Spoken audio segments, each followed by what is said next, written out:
दोस्तों, क्या आपने कभी सोचा है कि गाड़ियाँ पानी से क्यों नहीं चलती, जबकि पानी में भी हाइड्रोजन होता है और हाइड्रोजन एक ज्वलनशील वायु है। क्यों ना पानी में से हाइड्रोजन गैस को अलग करके उससे चलने वाला इंजन बनाया जाए जो गाड़ी को चलाने के लिए सक्षम हो, जिससे हम ईंधन में हो रही कमी को रोक सकते हैं और अपने देश के लाखों करोड़ों रुपए बचा सकते हैं। इस सवाल पर जाने से पहले हम ये समझ लेते हैं कि गाड़ी पेट्रोल या डीजल से कैसे चलती है। वास्तव में पेट्रोलियम ईंधन हाइड्रोकार्बन से बने होते हैं। हाइड्रोकार्बन के अणुओं में अधिकतर कार्बन और हाइड्रोजन के परमाणु होते हैं। इनमें से कुछ अन्य तत्व जैसे ऑक्सीजन भी मौजूद रहते हैं। पेट्रोल और डीजल के अलावा लकड़ी, कागज आदि में भी हाइड्रोकार्बन होते हैं। हम इनको जलाकर उपयोगी ऊर्जा में परिवर्तित करते हैं। जब आप हवा में हाइड्रोकार्बन जलाते हैं तो उसके अणु टूट जाते हैं और ऑक्सीजन के साथ मिलकर कार्बन डाइऑक्साइड गैस और पानी उत्पन्न करते हैं। इस क्रिया में अणुओं को एक साथ जोड़कर रखने वाले बंधन के टूटने और नए बंधन बनाने में मुक्त ऊर्जा गर्मी के रूप में बाहर निकलती है। इस प्रक्रिया को ज्वलन कहा जाता है और इसमें काफी मात्रा में ऊर्जा उत्पन्न होती है। यदि आपने कभी कैंप में ठंड से बचने के लिए आग जलाई हो तो आप वास्तव में कार्बन और ऑक्सीजन के बीच बंधन बनने की वजह से उत्पन्न हो रही ऊर्जा का मजा ले रहे हैं। हम आज से नहीं बल्कि हजारों लाखों वर्षों से हाइड्रोकार्बन का उपयोग कर ऊर्जा ग्रहण कर रहे हैं। शायद जब से इंसान आग का इस्तेमाल करने लगा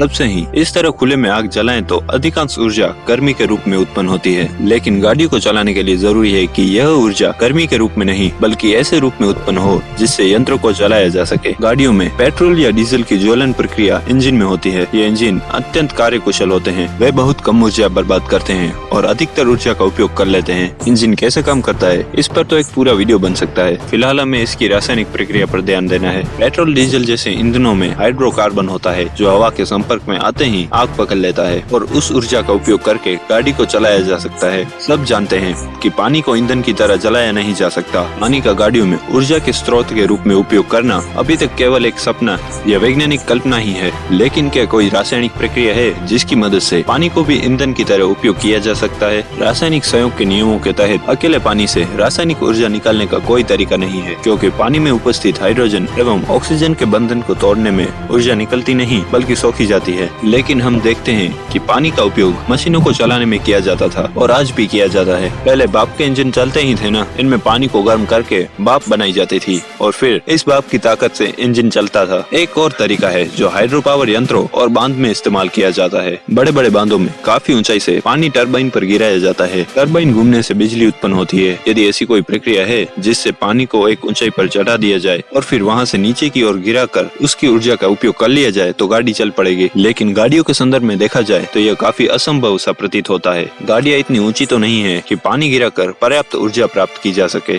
और पानी को ऊपर चढ़ाने में पहले ही ऊर्जा खर्च करनी पड़ेगी। अर्थात पानी का उपयोग यंत्रों को चलाने में करने के लिए पहले पानी में ऊर्जा का संचय करना पड़ेगा। उसके लिए ऊर्जा का कोई स्रोत जरूरी होगा। बांधों में तो प्रकृति यह काम कर देती है, लेकिन यदि हम प्रत्येक गाड़ी में अपना अपना बांध बनाना चाहें तो वो संभव नहीं है। और अगर बना भी ले तो पानी को ऊपर चढ़ाने के लिए पेट्रोल, डीजल या कोयला का उपयोग करना पड़ेगा। दिक्कत यह है कि रासायनिक रूप में पानी काफी स्थिर अणु है। पानी के अणु में एक ऑक्सीजन और 2 हाइड्रोजन के परमाणु होते हैं। इनमें से हाइड्रोजन का इस्तेमाल ईंधन के रूप में किया जा सकता है, लेकिन ये ऑक्सीजन के परमाणु के साथ इतने मजबूत रासायनिक बंधन से बंधे होते हैं कि इन्हें अलग करने के लिए काफी ऊर्जा की आवश्यकता होती है। ऐसे में हाइड्रोजन को पानी से अलग करने और फिर उससे ऊर्जा प्राप्त करने में कुल ऊर्जा न के बराबर प्राप्त होती है। मान लीजिए आपको पानी से चलने वाली गाड़ी बनानी है तो आपको सबसे पहले एक ऐसे उपकरण की आवश्यकता होगी जो पानी के अणुओं को तोड़ सके और ऑक्सीजन और हाइड्रोजन को अलग अलग कर सके। दोनों गैस को एक अलग अलग टैंक में रखना होगा। इसके बाद एक दहन प्रणाली की भी आवश्यकता होगी जो दोनों को मिश्रित करके प्रज्वलित कर सके, या फिर इसे एक फ्यूल सेल की तरह भी बनाया जा सकता है जिसमें इन्हें पुनः संयोजित कर बिजली बनाई जा सकती है। वास्तव में इस प्रक्रिया में ऊर्जा निकलने की बजाय ज्यादा सोख ली जाती है। साथ ही एक बड़ी समस्या हाइड्रोजन के संचयन की है। हाइड्रोजन काफी क्रियाशील है। सही सुरक्षा पाए बिना